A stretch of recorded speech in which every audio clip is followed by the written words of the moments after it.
For me personally, and I actually think it's very much true, it's money. That's the most powerful one. You need a vehicle where you can secure your purchasing power, because what's about to come is completely inevitable. That the financial system is going to be crumbling down.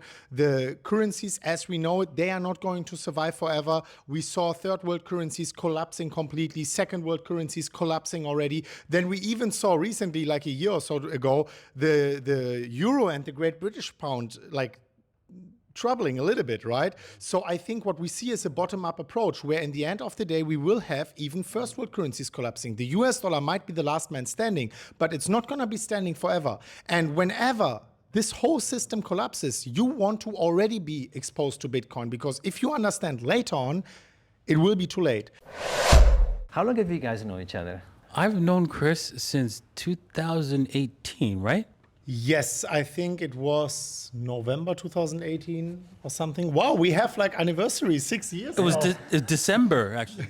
Yeah, December maybe. So it's not yet, but soon anniversary. Yeah, crazy times. Bottom of the bear market, and that's where we found each other, started collaborating. I think that was great timing. First of all, he went viral on Reddit actually, which maybe some people watching, they didn't even understand like how Davinci got so famous. It's because he actually told people to buy Bitcoin at 67 cents the first time probably. So then someone discovered him, made a Reddit post, and he went completely viral. So I saw that, I was like, wow, that's an interesting guy. Maybe that's Satoshi. I actually still thought back in the days, maybe that's Satoshi, because it's a programmer, right? He did gold and silver, promoted that actually since 2008 or 9 or so. So that was really very nice match up with the time. And then, well, I thought I will reach out to him. I reached out to him on Telegram actually, where no one else thought about reaching out, and asked him for an interview. He said yes. The interview went also viral, so I said, hey, Davinci, maybe we do that weekly. We did it weekly, then 2 times a week, then 3 times a week. And yeah, we just continued hustling together. And it was great for my channel, for his channel, and for the people who really, really loved the content and our dynamic way of interacting with each other, as we are so different and so similar at the same time. I had lots of fun. I really enjoyed those videos, man, that we did together. We got to do some more. We have to do some more, but we are already starting. I think from here we have to do more.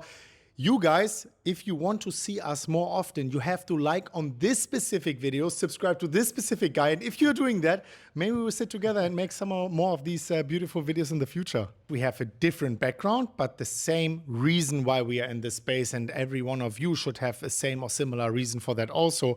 For my part, I studied economics. I had even a professor who was in a central bank. Right? He worked in the central bank and dropped out to be a professor, and then to like put crap on the central bank towards us students and tell us how bad it is. He told us about the financial system, how it's going to be crumbling down, how bad Keynesian economics are, and so on, with the reason why he left the central bank.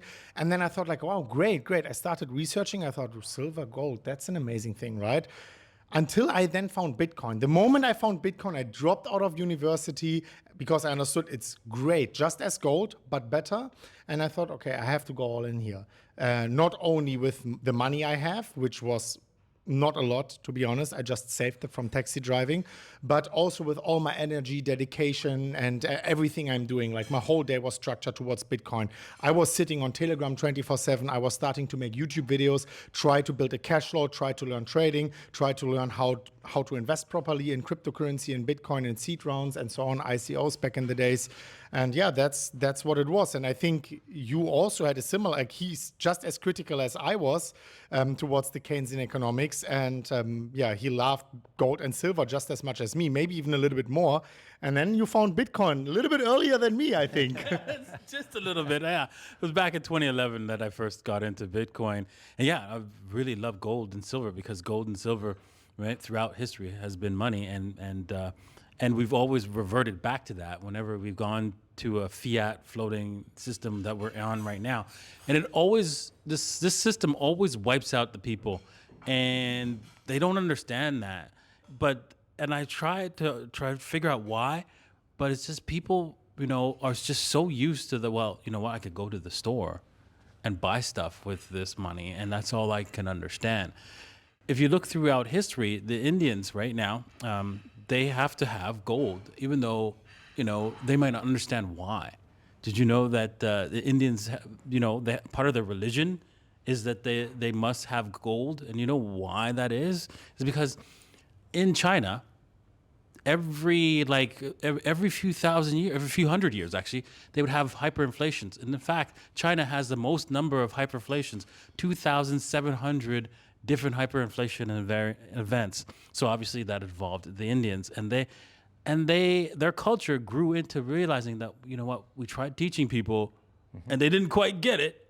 They kept losing all their money and they still don't get it. Hopefully you'll learn. Hopefully you understand. Don't lose your money, your wealth, with our current system, right? Because it's best to save in Bitcoin. I agree, and I think that's the primary use case of crypto. If someone has asked me, what's the best narrative? What's the primary driving narrative behind crypto? What is going to push crypto? And many people are coming around with answers which are not completely incorrect, but they are saying things like meme coins, AI, and these things. For me personally, and I actually think it's very much true, it's money. That's the most powerful one. You need a vehicle where you can secure your purchasing power, because what's about to come is completely inevitable. That the financial system is going to be crumbling down.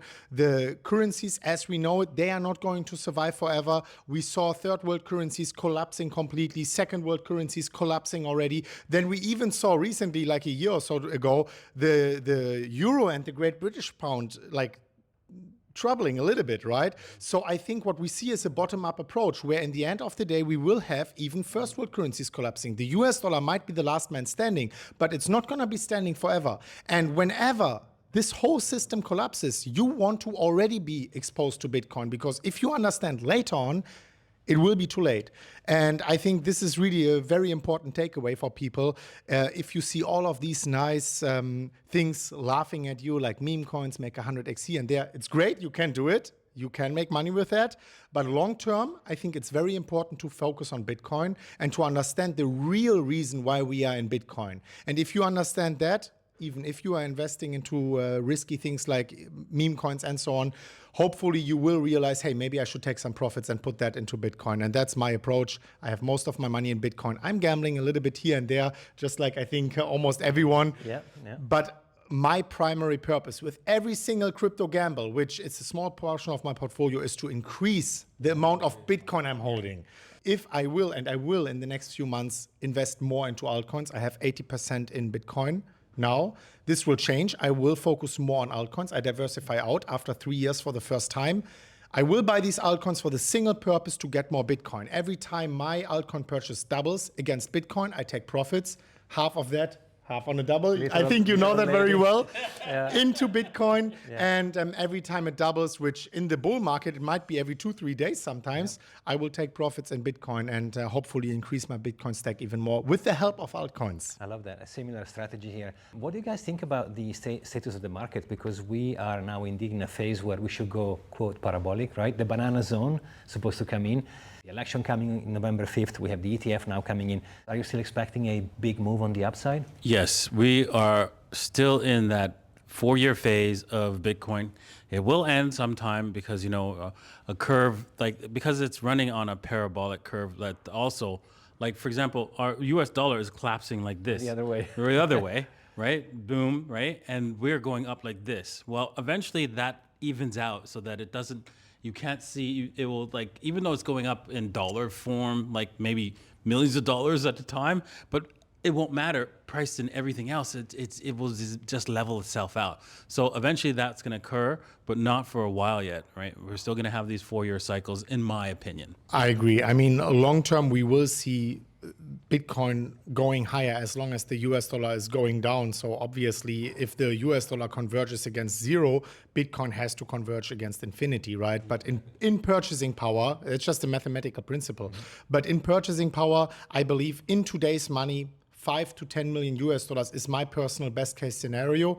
That's still 100x. So if anyone is looking for a 100x meme coin, maybe Bitcoin might be your 100x meme coin. If you just are able to wait maybe 10, 15, who knows how many years, I think this is, from a risk-return perspective, still the best bet.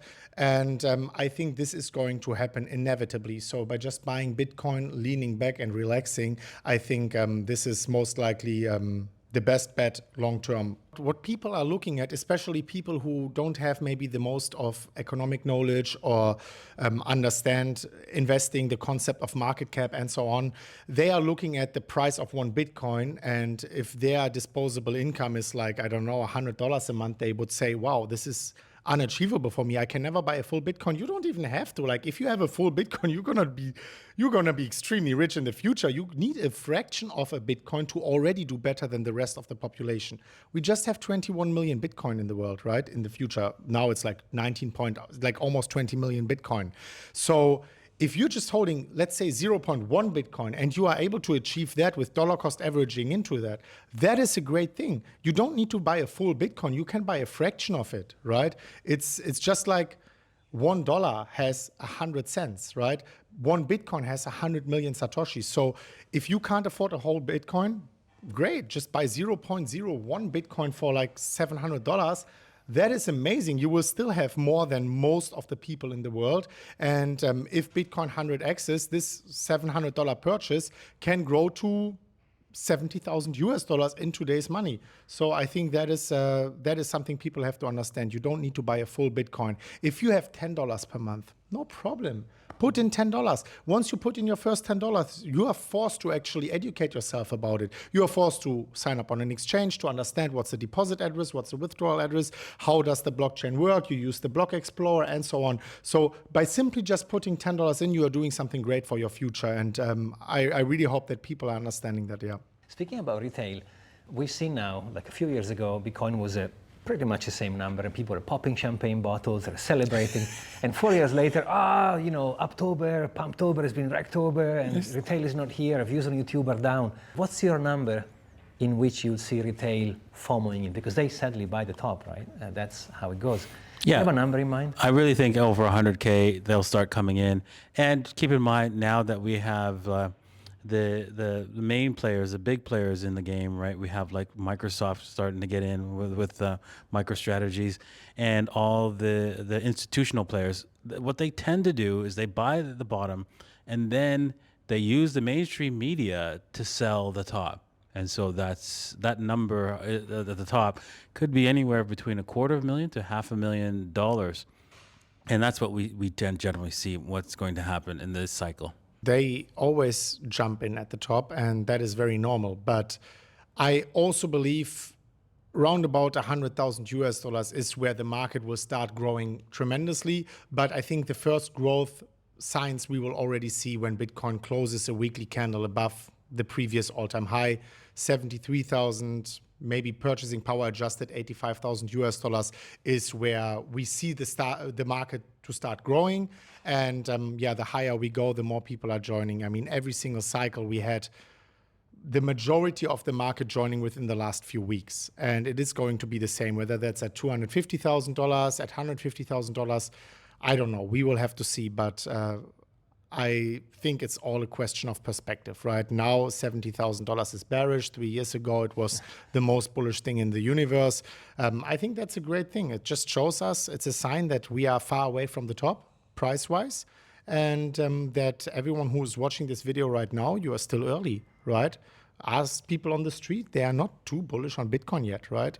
Everyone who is not involved yet, they are still saying, oh, what is that? Like, really, if you ask them again in a few months and we are at 150,000 US dollars or so, everyone will be very bullish. And that's the moment where you should start being a little bit more cautious. Are you worried about the election? Do you think it's going to impact the price of Bitcoin? It will impact the price of Bitcoin 100%. I can't tell you in what way. I think still the market is somehow pricing in that Donald Trump is going to win. If you look at the prediction markets, it was crashing a little bit, but Donald Trump is still leading. So if Donald Trump gets elected, I feel like the market is pricing a lot of these positive benefits already in. So we will maybe not see the biggest face rip towards the upside everyone is expecting. Whereas when Kamala Harris would win, maybe we see some minor correction or like the market being shocked a little bit, as she is not very bad for crypto, but definitely not as good for crypto as Donald Trump. We all saw his phenomenal speech on the Bitcoin conference. Yeah. But overall, it will not change so much. Bitcoin is not designed for being governed by Donald Trump or Kamala Harris. It is designed to actually be your safe haven and your security, or your safe haven against the crumbling financial system, which will crumble eventually anyways, no matter who gets elected. Even if Donald Trump gets elected, I think we will see an apocalyptic scenario within the next few years, regardless, right?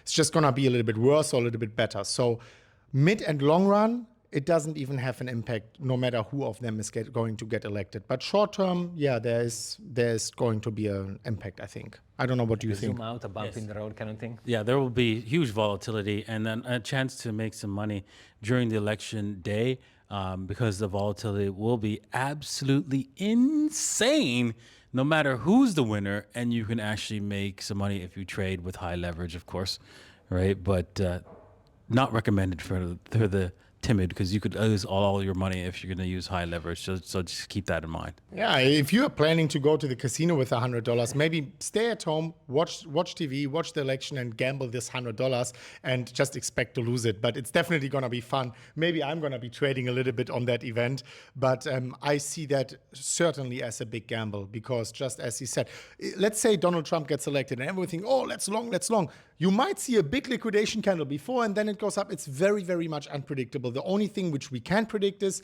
volume is going to be high and volatility is going to be high. That is for sure. I can say that right now, and I know that's going to be a correct prediction. But whether up or down, I can't tell you. And it's definitely going to be a lot of fun. Yeah, that's for sure. Guys, with the ETF coming in, do you still think we will have 4-year cycles coming in? Or now with the institutions are playing big balls, that will make it more kind of quote stable? Are you still expecting the end of the bull market, for example, 2025? What's your view? My expectation for the end of the bull market is most likely it is going to end within the next 6 to 9 months. I mean, we've been going up for Bitcoin. Maybe it doesn't feel like a bull market for someone who was holding mostly altcoins, but for Bitcoin, we were going up now for 2 years. The FTX crash, November 2022, since then it was up only, basically. That's a bull market for 2 years, in my opinion. Probably within 6 to 9 months, if we are in accordance to the previous cycles, this bull market would have to end. And it's very difficult to say that we will have 4-year cycles forever. Most likely not, whereas with every halving, of course, the impact of the halving on the Bitcoin price gets less significant, as the future inflation is going to get cut in half. And compared to the base we have now, 90 something percent of Bitcoin are already in circulation, it gets less and less significant. And as Bitcoin is getting bigger and bigger in market cap, of course, we should also expect diminishing returns to scale and the volatility to go down. As something is getting bigger and bigger, volatility goes down naturally. But of course, as I said before, that doesn't mean that Bitcoin is not going to go up for the next 10, 15 years, with the exceptions of the bear market periods. So I'm still very bullish on Bitcoin. I'm just saying we should not expect like 100x's every single year.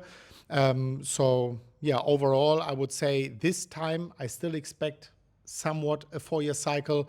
Maybe the bull market to end towards the end of the first quarter or in the second quarter.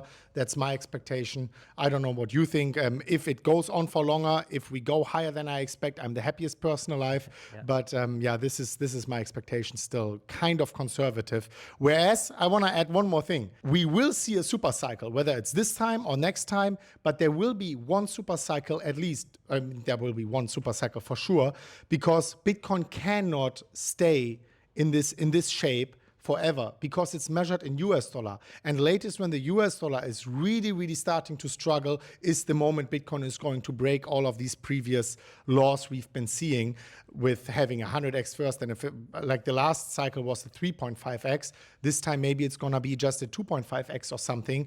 But at one point of time, I truly believe, measured in US dollar, we are going to see a super cycle. It's just most likely not going to be in this cycle. Most likely actually in the next cycle, after this apocalyptic event, which I'm expecting. I don't know if you're expecting that also to come. Well, yes, I really think there's going to be one more. Bitcoin usually has a dump before it does a big run. Maybe it might not do it this time, but it usually has that one wipe out everybody, then go. Maybe the 50,000, when it went to 49,000, was that wipeout run, and then it's all uphill from here. But what I do think is that one day, I don't know if it's going to be this cycle, but one cycle, it will be the hyper-Bitcoinization cycle.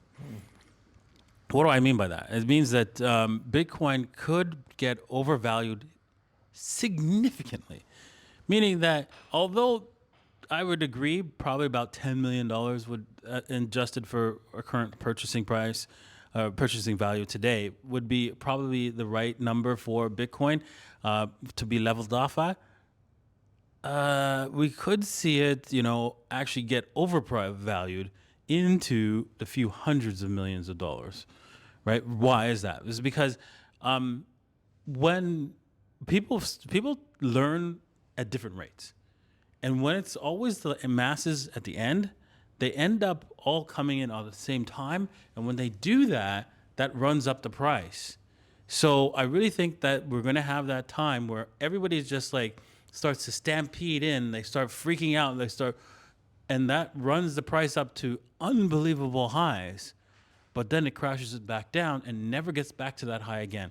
We've seen it so many times throughout history, and now we have an asset that has a fixed supply, which no other asset did. Like, for example, the tulips had an unlimited supply.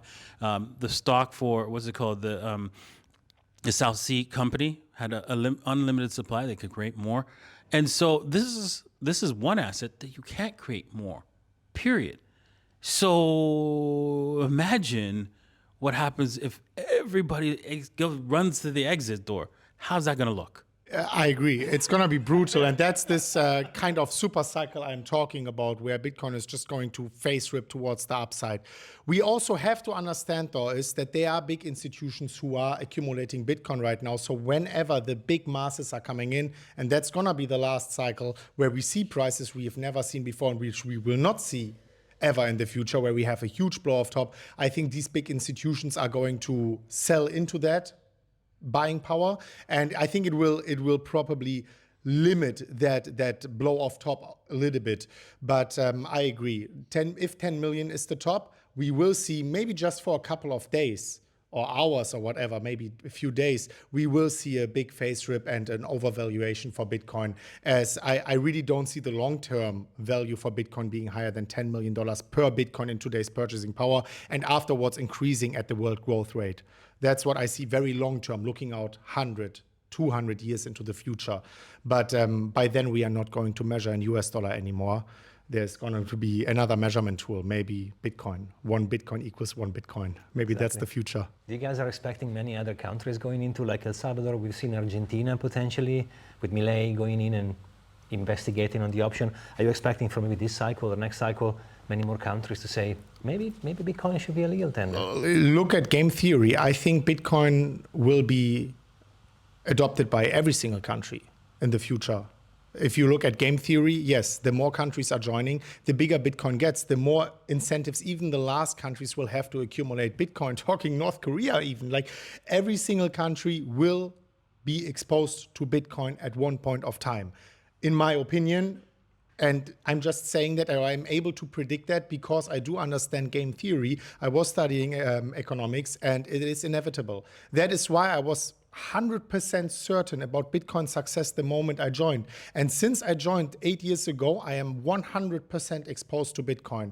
And my understanding of game theory, my understanding of what Bitcoin is fundamentally and what problems it's solving is actually helping me to be so convinced, and is helping me to keep my 100% stake in crypto and mostly in Bitcoin for that reason, no matter what happens. Even when Bitcoin went down 80, 90%, I lost 80, 90% of my purchasing power. So, okay, I'm going to stop traveling private jets for the moment, but I'm not going to sell my Bitcoin. And I'm not going to do that in the future. If I will ever do that, I will do it for the purpose of diversifying out maybe into real estate or different equity investments. But most of my money is going to be staying in crypto, in Bitcoin for that reason, at least up until we are reaching the fair value of Bitcoin, which we already discussed in that video. I'm definitely going to be doing the same thing. I honestly think that Bitcoin is the best asset you can own. And I think that central banks, I do believe, I read somewhere, that central banks are going to be allowed to hold Bitcoin and their balance sheet. And that is so huge if that's true. I'm not 100% sure because it was an article, and so it may not have been the truth. But if it is the truth in 2025 that they're able to hold Bitcoin, and when I see that, I'm going to say, well, then why countries are not going to do it if the central banks are going to do it, right? If that's true, and if it's not true now, it is going to be true in the future. As I'm saying, game theoretically, everyone will be exposed to it. Every country will be exposed to it. Every central bank will be exposed to it. But if that's true now or in the future, no matter it will be true, you have to understand the energetical principle which goes behind that. Because if central banks, which are printing the money or the currency for that matter, euro, US dollar, are allowed to buy Bitcoin, then you see a huge flow of monetary energy from fiat currency into Bitcoin. Okay. Like the most powerful institutions currency-wise, if they are able to buy Bitcoin, you see a huge shift in monetary energy. And that will be latest, the last stage of the hyper-Bitcoinization, I think. And when we are seeing that, it's really you against the central bank. Every time you are selling your Bitcoin, you are basically selling it to the central bank. You are selling the true monetary energy to an institution which can print, dilute the currency you are selling into to buy more of the currency or of the form of money, which is Bitcoin, you are selling out to. And I think that latest, if you understand this principle, it should tell you do not sell your Bitcoin no matter what. If you are selling it to the enemy. You are basically your own enemy because you are selling something with true value and you are buying something which gets printed out of thin air. So if one bottom line you can take from that video is just do not sell your Bitcoin. No financial advice, but that's at least what I'm going to do. If I bought Bitcoin in the first place to escape the traditional fiat currency system, to escape US dollar, euro, just because Bitcoin goes up, why should I sell it to get more of the crap I sold in the first place? No, I don't want more crap. I want more Bitcoin, right? And that's the approach I'm having. So very interesting. The moment this happens, central banks can buy Bitcoin by printing more US dollar, euro. Once this happens, that's the beginning of the end. Yeah, sometimes people ask me, what's your exit strategy? I'm like, Bitcoin is the exit strategy, right? I mean, duh. Amazing. Chris, thank you so much, bro. Amazing. Cheers, man. Thank you. Thank you so much. Thanks for watching. It was amazing. Maybe we do another one. Leave some feedback down below. Maybe some altcoins you want to talk about, how you like that one. And if we are seeing a lot of thumbs up on that video, maybe we do a round 2. That'll be amazing. Thank you so much. Thank you so much for watching. We'll see you on the next one.